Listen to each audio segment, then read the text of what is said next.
on. Huge weekend, lots of trailers, lots of clips. If you are just catching up right now, we are going to get you up to speed as quick as possible, I guess, but there's a lot to start. So where would you like to start off, Walt? We got to start with Thor, all right? Okay. Again, Yep. so Thor Ragnarok is the eagerly anticipated film coming out later this year.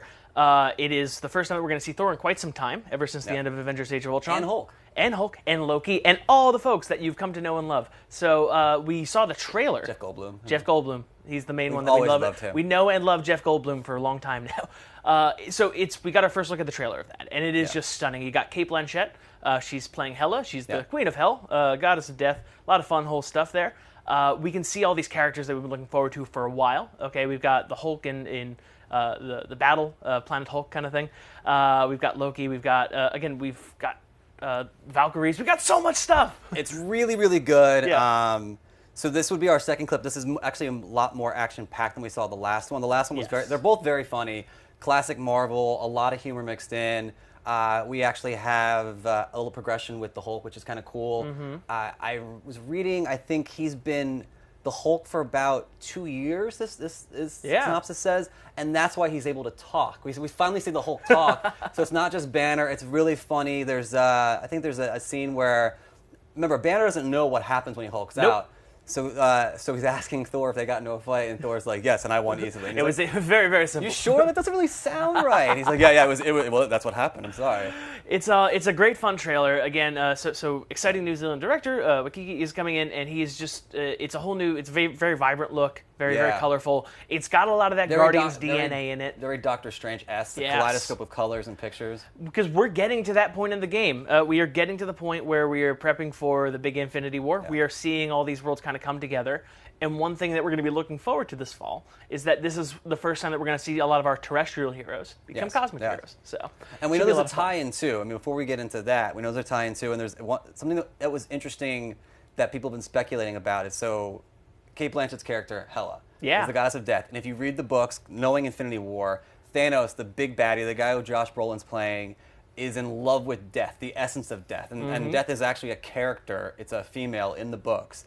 So say maybe Thor saves the day at the end of this and something happens to Cate Blanchett, who's a fantastic actress. Thanos is not going to be very happy with this, and maybe that's why he's, as we've seen, hurling planets at the Avengers at this point. We can speculate as much as we want about this. Again, we've none seen of this, of course, none of this is legit. But it's nice to kind of speculate, go through fan theories. Yeah. You know, we don't know. We haven't seen it yet. I'm obsessed with this movie because it's going to potentially take on some of the topics laid out in one of my favorite runs of Marvel Comics, period. Yes. The Walt Simonson run of Thor. We have this character played by Karl Urban, Scourge the Executioner. He gets a lot to play with. You may notice the Asgardian with AK-47s on his back. That's exactly as metal as you think it is. So I'm just thrilled for this movie. Urban looks jacked, too. Yes. I don't know if he's it's like doing just good work. CGI or whatever, but Urban's another great actor, Star Trek, one of the Bourne movies. I love Karl Urban. I mean, Eowyn? Yeah, the man works. Judge Dredd. He's just like a chameleon. So him in this role is very exciting as well. So that's just one of the big movies. It's one of the trailers that we got this big weekend. Again, we'll get to some of the other ones later, the Justice League and all those, and Defenders later on. But there are a few other Marvel movie news that we saw. Marvel had a really good showing. DC too. I got to give them props too. DC's really. And we'll get to that because that's a real showstopper of a thing. We got to devote our time to that. But with other news that we saw Michelle Pfeiffer is going to be as the original Wasp, Janet Van Dyne, in the forthcoming film Ant-Man and the Wasp. We saw a little bit of Hank Pym's other half. Yeah, which we've talked a lot about. In the comics, but we'll get to that. Yeah. We saw a little bit of stuff from Wakanda, if I recall correctly, but they actually came out with that trailer earlier this year. So I think there was an extra scene shown to only the 7,000 people that were in Hall H. Oh yeah, Hall, Comic-Con what in is San it Diego. about scenes that are only shown to the 7,000 people in Hall H suddenly getting really annoying and so frustrating. We have a little bit of promotional material that is official and is released on behalf of Marvel. We've got some posters, I know, from the forthcoming film Avengers Infinity War. Yes, but that's next year, So again, that's coming up next year. That's a real big one. That's bringing the whole cast together. Yeah, so this is 1/3 of it. Yes. 1/3 of it. While we look at this, and there's Thanos.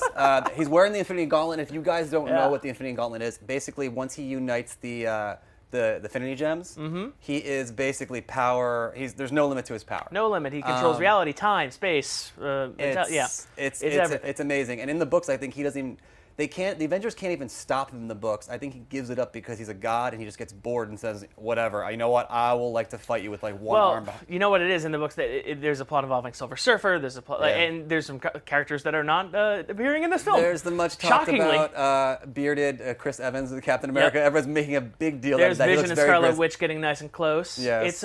It's a lot of compelling stuff. And in addition to seeing a lot from this film, there was an additional little piece of news coming out from, what was it? We had the Black Panther news. We had the... Oh, do tell.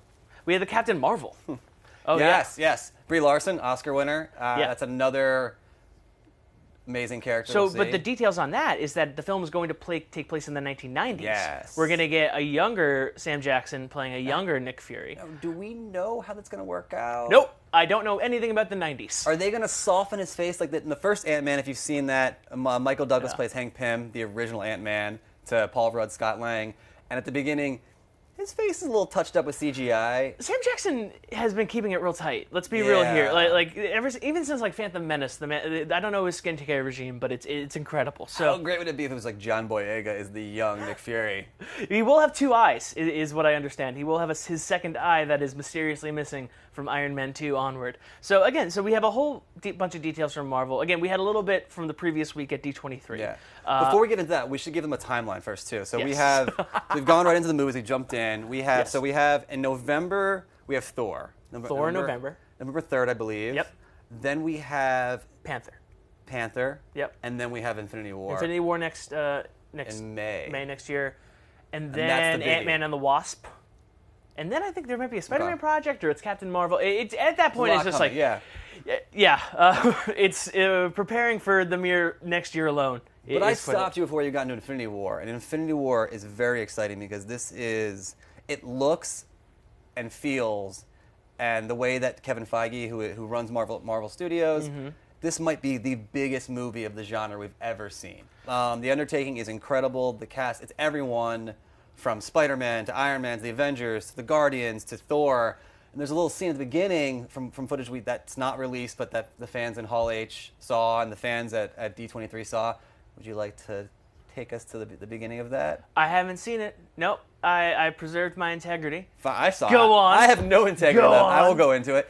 So basically, it shows how the Guardians meet Thor. And Thor's we don't know what happened at the end of Ragnarok. We have no idea, but somehow he's floating in space. He bumps into the Guardians in their ship, and that's when they meet.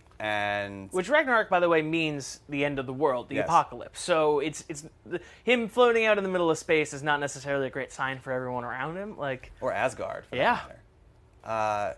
So we have that. We have a lot of action footage. There's a lot of, it's premature. Look, we have a little less than a year this movie comes out. But there's definitely some rushes that you see in the clips, and we've seen in the photos too, indicating where things are going. Captain America, obviously, he's basically, as said in Spider-Man, he's a war criminal at this point. One might say some sort of nomad. He's a nomad right now. Him, the Falcon. There's a whole slew of Avengers that are kind of like in the weeds, and they're kind of in the dust.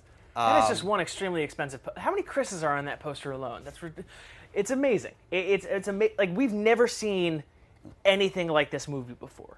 Yeah. We really haven't. Yeah. You got to go back to like Jetsons meet Flintstones. There's nothing like this where you're bridging so many different communities. And we don't know if it's going to work. We don't know if it's going to come together. We've never seen a movie on this kind of scope. It takes me back, and then we'll move on after this. But it takes me back to 5-6 years ago with Avengers. The first Avengers, they built up very slow.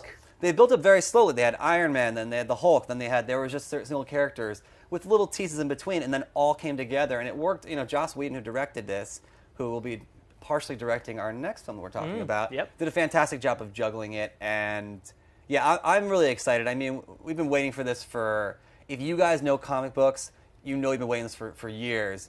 Speaking of comic books, speaking of Joss Whedon, Justice League. On the heels of a fantastically received Wonder Woman, the trailers look really good for Justice League. Trailers are holding up. Again, so you can see a lot of different ways that these movies were shot, differing from Wonder Woman. A lot of the Gal Gadot scenes are, you can really tell. Patty Jenkins added a ton to the film Wonder Woman, and seeing how this film comes together is going to be fascinating. Again, Zack Snyder did most of the haul of it. Joss Whedon doing reshoots as we speak, as I understand it. And I think what he'll add to that, essentially, I think most of your photography is shot. at this point, even though I've seen blurbs about reshoots. But I mean, it's not going to drastically change what things are going on.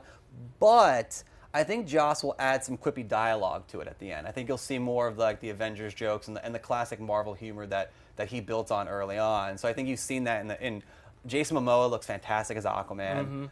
Very sarcastic.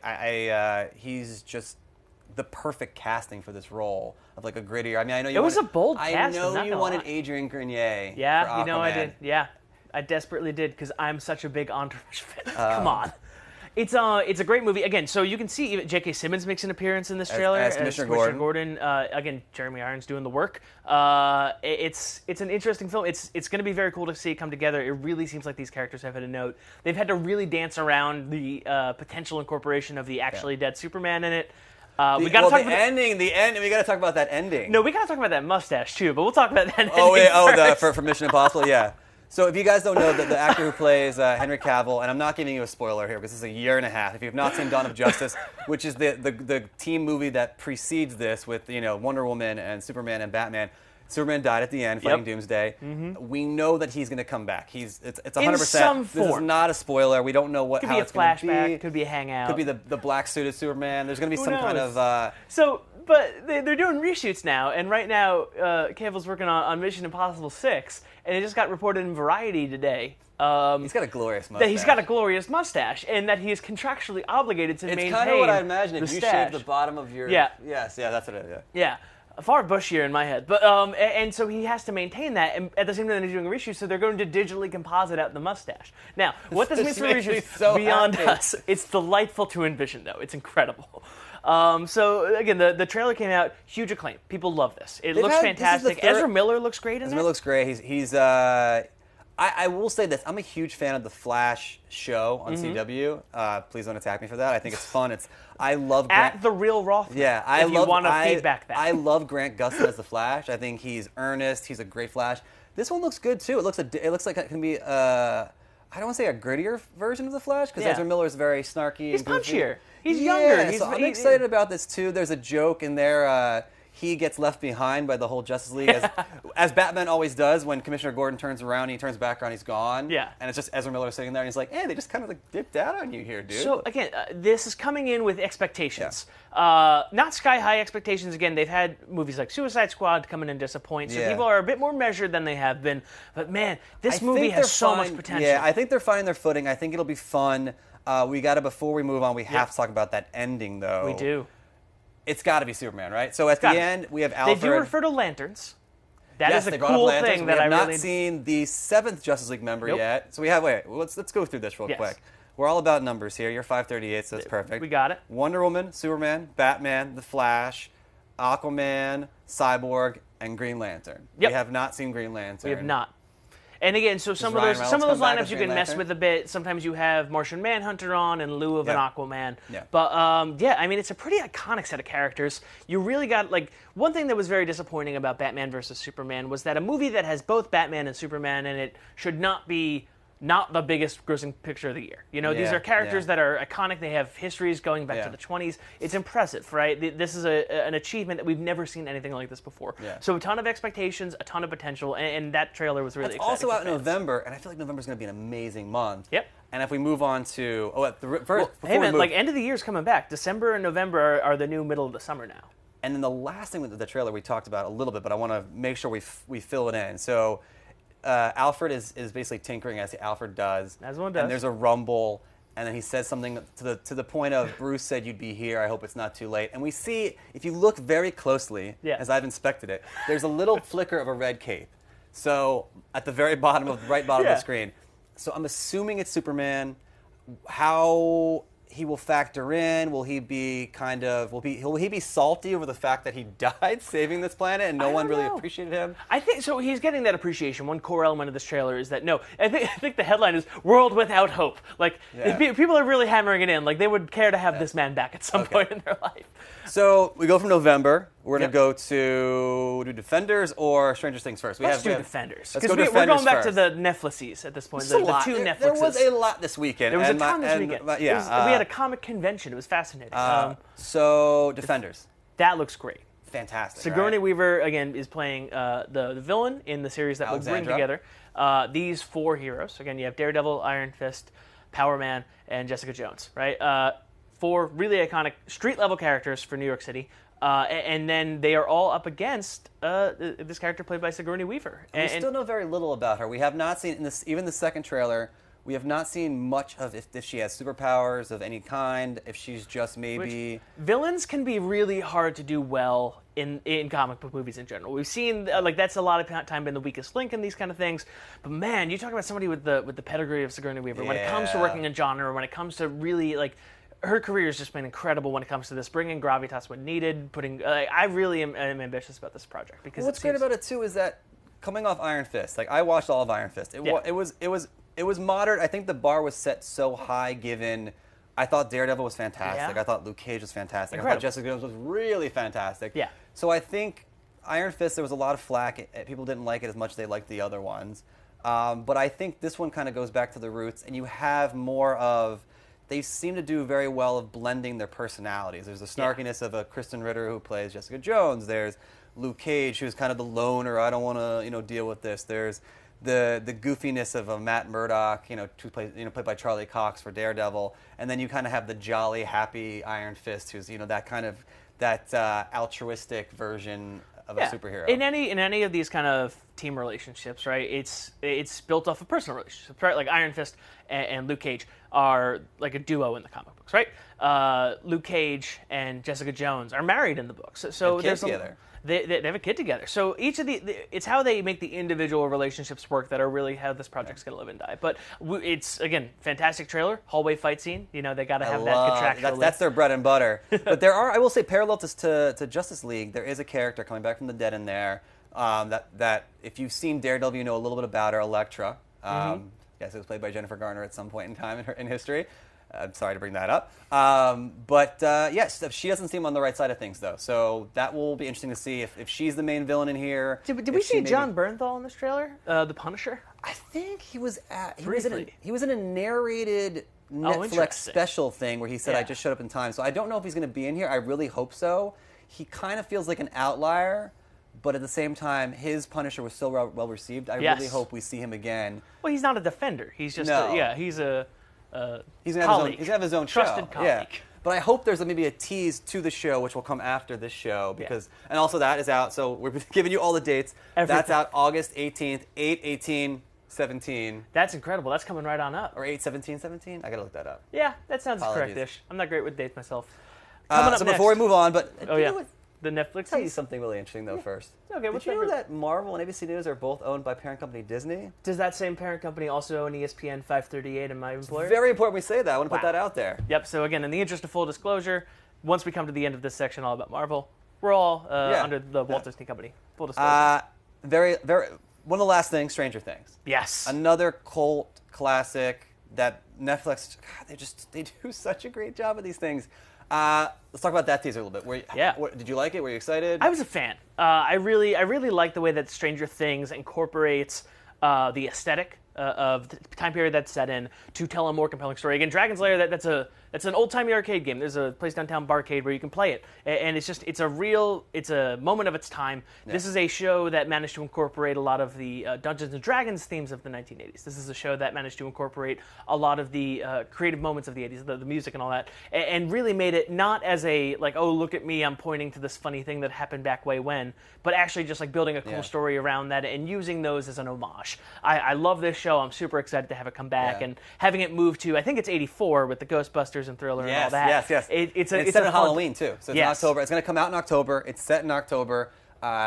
We know the premise from the very short clip. I love it. I love this show. It's such a fun, happy little show. Again, you see great acting from Winona Ryder and Bodine, and it's a great television show. I really am looking forward very much to it. So we also know that in this, Will, who is one of the four main kids, was in the Upside Down place. Yeah. And it seems almost like the Upside Down place is crossing over into reality now. Yeah. More so than before. Increasingly, yeah. So we don't know the premise too much, but we know that this is kind of filling in. It was also amazing. The trailer was set to Michael Jackson's Thriller, which is really, really exciting too. It was really great. So it is a mix of dark and there's some light times and tones, but you see the kids dressed up as Ghostbusters. It's just great. And at the very end, this whole Comic-Con weekend was about comebacks. 11 is back. Is 11? 11 appears yes. back. Yes. So she looks like she's back. She's breaking through a wall. And so we'll see. I mean, it appeared that she died at the end of season 1, but... Well, she made a noble sacrifice to remove an antagonist from the board. Yeah. So we'll have to see exactly what that entails.